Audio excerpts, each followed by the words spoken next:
Assalamualaikum warahmatullahi wabarakatuh. Apa kabar anak-anak semua?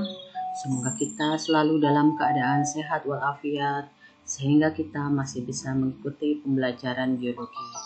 Pada pembelajaran kali ini kita akan membahas tentang keanekaragaman hayati. Apa itu keanekaragaman hayati? Coba kalian perhatikan gambar berikut. Pada gambar terdapat bermacam-macam makhluk hidup, baik hewan ataupun tumbuhan. Nah, macam-macam makhluk hidup ini yang disebut dengan keanekaragaman hayati. Keanekaragaman dari makhluk hidup dapat terjadi karena adanya perbedaan warna, ukuran, bentuk, jumlah, tekstur, penampilan, dan sifat. Keanekaragaman hayati dibagi menjadi 3 tingkatan. Tingkatan yang pertama itu adalah keanekaragaman gen.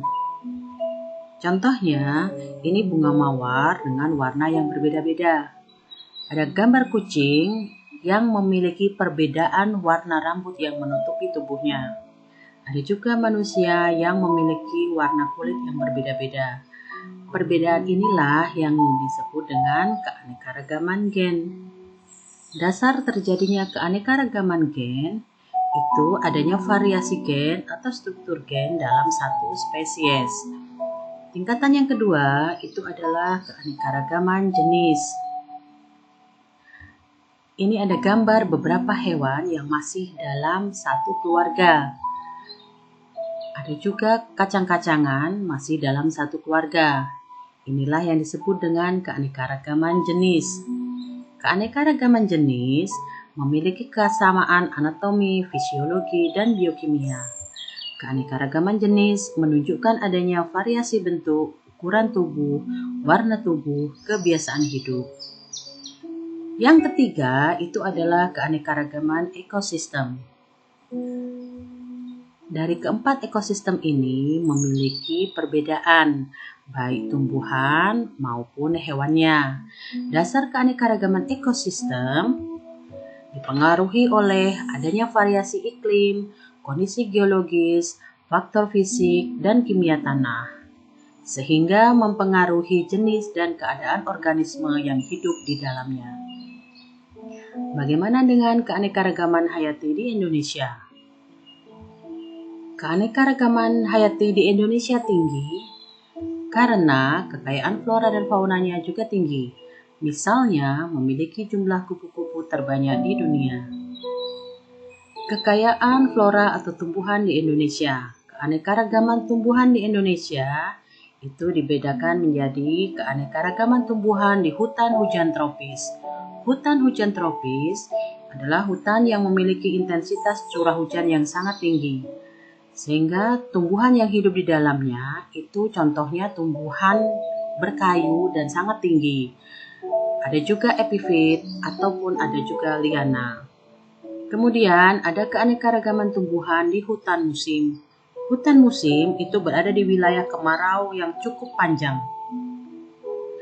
Pada hutan musim ini, biasanya didominasi oleh tumbuhan yang homogen atau satu jenis tumbuhan. Contohnya hutan jati.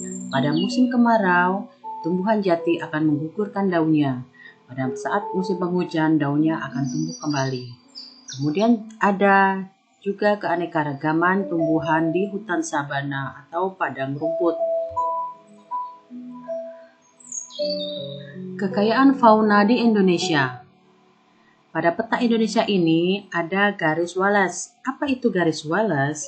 Garis Wallace merupakan garis yang memisahkan fauna Indonesia bagian barat dengan wilayah peralihan. Garis Weber merupakan garis yang memisahkan fauna Indonesia bagian tengah dengan wilayah timur.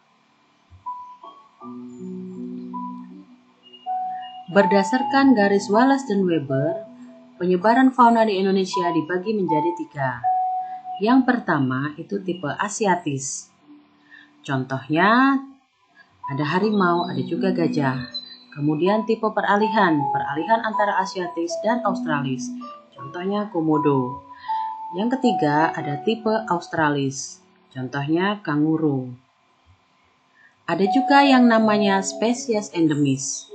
Spesies endemis merupakan spesies asli yang mendiami suatu wilayah tertentu. Contohnya orangutan di Kalimantan, anoa di Sulawesi, cendrawasih di Papua, komodo di Pulau Komodo, bekantan di Kalimantan. Ada juga contohnya Rafflesia di Bengkulu, bunga bangkai di Sumatera dan Kalimantan, anggrek hitam di Kalimantan, tumbuhan kayu hitam atau eboni di Sulawesi, dan kayu cendana di Nusa Tenggara. Masih banyak contoh lain dari spesies endemis ini. Demikian pembelajaran kali ini. Semoga bermanfaat. Dan jangan lupa untuk mengerjakan post-test. Semoga hasil post-test memuaskan. Saya akhiri. Wassalamualaikum warahmatullahi wabarakatuh.